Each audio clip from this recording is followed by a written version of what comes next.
Hey, what's up? Jesse from Baited Gaming, back again. I was gonna wait and do the video over the weekend, but I decided I had a few and wind. So today I'm gonna do wind. I'm gonna go through the nat threes that are relevant, like I did with the other videos. Just so everybody knows, I did a fire and a water. The water one is the one I posted. The fire one is there as well, but a little less. I was a little less excited apparently in that video. I don't know what happened. So wind is a little shorter. I'm not sure why. I looked through all the monsters and even some of the ones I chose, like I haven't built yet. But I still know they're used. So we'll go through the Nat 3 wind monsters that I think are relevant. And then over the weekend I'll do the light and darks, and then I'll start doing the Nat 4s that I think are relevant. So once again, I'll make a disclaimer. This is my opinion. And there are other monsters that I'm not going to talk about that are good, but I haven't built them or I haven't seen them used as much. So the first one I'll talk about is the Inugami. There are some uses to him. He's very niche, whatever. Point is that he's useful, but I feel like he's mostly useful as that +1 on your Giants B10 team. But at that point, he's actually really good. So, you know, everybody knows the standard. Hopefully, everybody knows the standard team: Veramos, Bella, Bernard, Shannon, and then you can use Ramahan as your +1. He does have the leader skill that gives attack. Most of that team is wind, so this is useful, although you probably use Veramos to get hit points. But the first skill, defense breaks.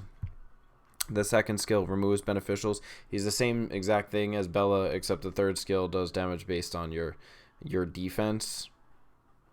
And then the damage increases as your defense goes down. So he'll help to keep the attack buff off the giant. Plus he's doing defense break, which is very important, actually sticking some damage on him. He could be built damage crit, defense, crit damage defense, speed defense. It's really up to you. You just want to get him enough accuracy where he can land the defense break and remove the attack buff that he does get. So that's the first one. Plus he's cool looking. Look at him. And also the good thing about these 3-star monsters, yes, sometimes they're not as powerful as a Nat 4 or Nat 5, but you might get a Nat 4, for instance, like, I'm trying to think of one, Brienne. And Brienne's actually good as your +1 in Giants as a really, really safe team, but super slow. But the thing is, it's hard to actually skill him up. Like, you're not going to feed that many Death Knights, whereas you're going to get a bunch of Inugamis. All right, the next one is Serpent. I think it's Armada. Armada's cool. The third skill is the passive, reduced damage dealt by fire attributes by 50%. This needs to be reworded, by the way, because it says reduced damage dealt by fire attributes by 50%. So logic tells you that everything to everything. If you have a fire monster, to them, you do 50% damage. But apparently that's not the way it goes. I've done some research, looked everywhere, and it's not. It's just to him he takes. So it should say. Ermeta, or whatever his name is, receives 50% less damage or whatever. So once again, I could be wrong because I haven't actually tested them, but the wording seems poor and all the research tells me that it doesn't. But it's still a good monster for certain different things. First off, DB10, I've seen him used a bunch of times because he takes half damage from Dragon's B10 is fire, because he takes half damage.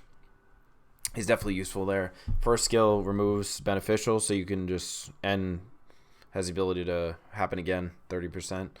So you can remove the immunity, which is obviously what you need to do in that instance. So he's taking half damage, and he's doing exactly what you need, which is removing the beneficial effects. And the second one, just the same thing as the other, as Lapras, I think, AoE, and he is an HP damage dealer for both.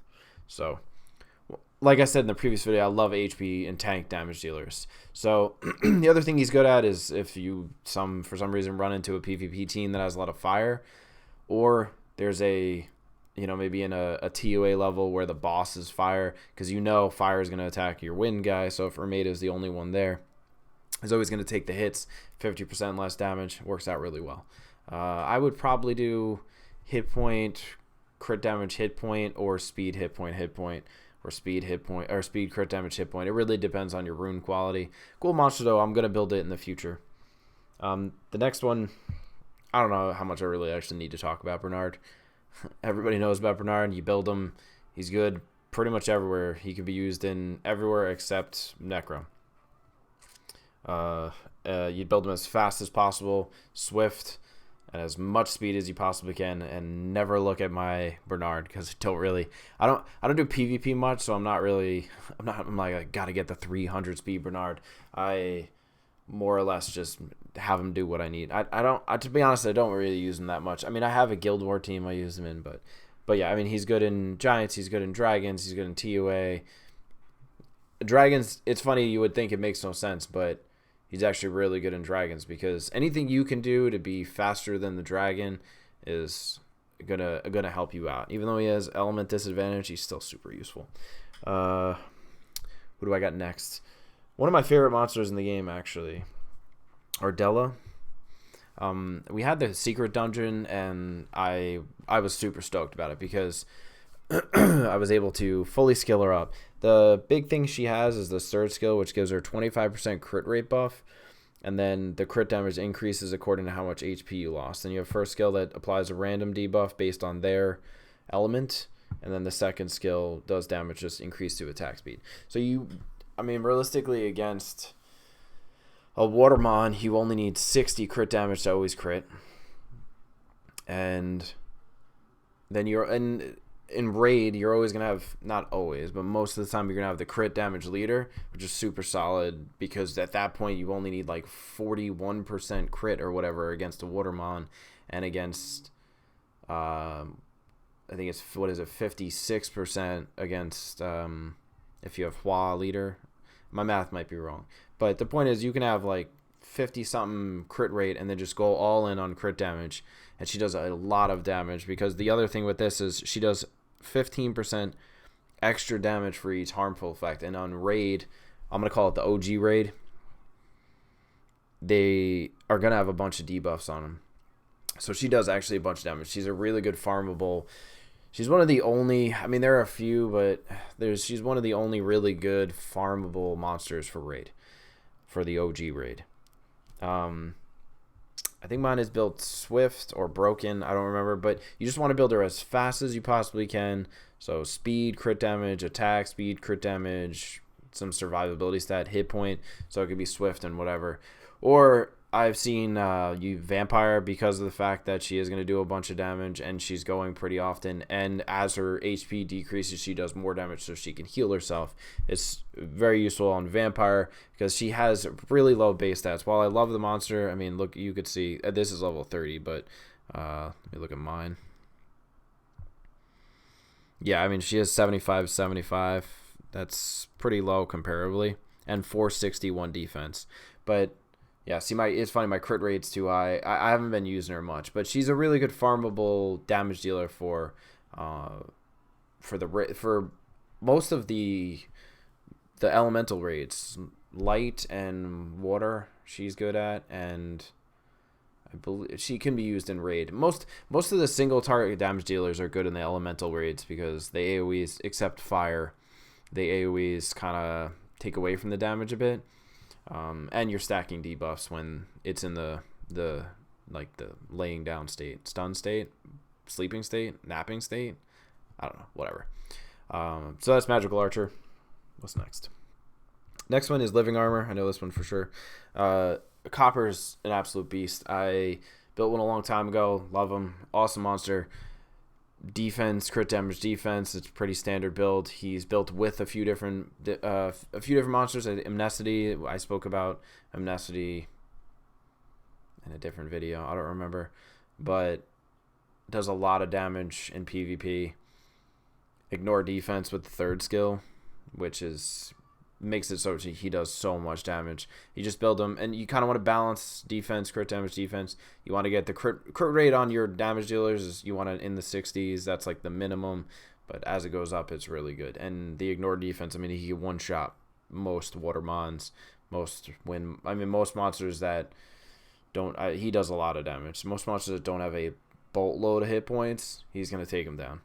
And he's really easy to skill up because you can farm skill ups through one of the things. You can get a fire living armor. The next one is Mav. I actually missed one. We'll talk about Mav first. So Mav is one of the most important 3-star monsters for TOA. He has CCs on his first 2, stun and a taunt and a heal for himself. And then when he awakens, he has Wings of Wind. I don't remember when that buff happened, but he's so good now for TOA. If you have Mav, Beretta, Gildong, or Wuhawk, and Spectra, you can pretty much lock entire teams down because you're lowering the cooldown, you're speeding everybody up, and you're just in case you get hit by anything, you're removing it. He's a tank. You just build him as fast as you possibly can. I have mine on violent ? But he's still a really good mon on Swift, on just full energy, whatever works. Really good monster. Speed, hit point, defense, speed, defense. It doesn't, in that range. Your speed and then as much hit point defense as you can get. And the final monster, Wind, I'll talk about just because I love the drunken masters. I don't even know this guy's name. Juan. He's kind of like, if you don't have the light one, I don't know in what world this guy would actually be used, but if you don't have the light one and want to build a fun monster, he's kind of cool because he has the same sort of skill set. First skill ignores defense, second skill heals based on your attack, and then third skill does damage, decreases defense, and then heals your team.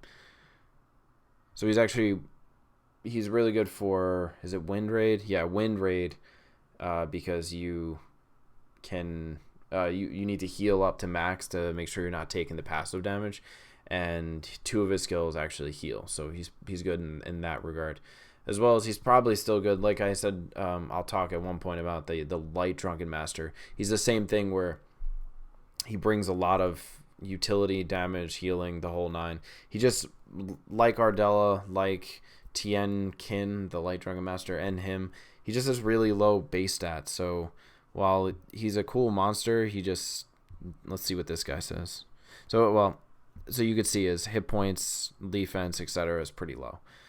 So he has high like rune requirements, but he's cool if you want to build him. But I like the light one. Plus he has a cooler name. I think he's drunker. I mean, he's the light one, so he's clearly drunker. He's drinking like vodka, where this guy's like crushing margaritas, and you definitely get drunk faster on the vodka. I went with color scheme there because I always do. So that's it for Wind. Like I said, a lot of these different monsters can be used. Like I actually tried to build this guy in an alt. The cowgirl. So over the weekend I'll do the light and darks. So that's it for now. I hope you enjoyed my video. Like, comment, subscribe, and I'll catch you in the next one. Later, guys.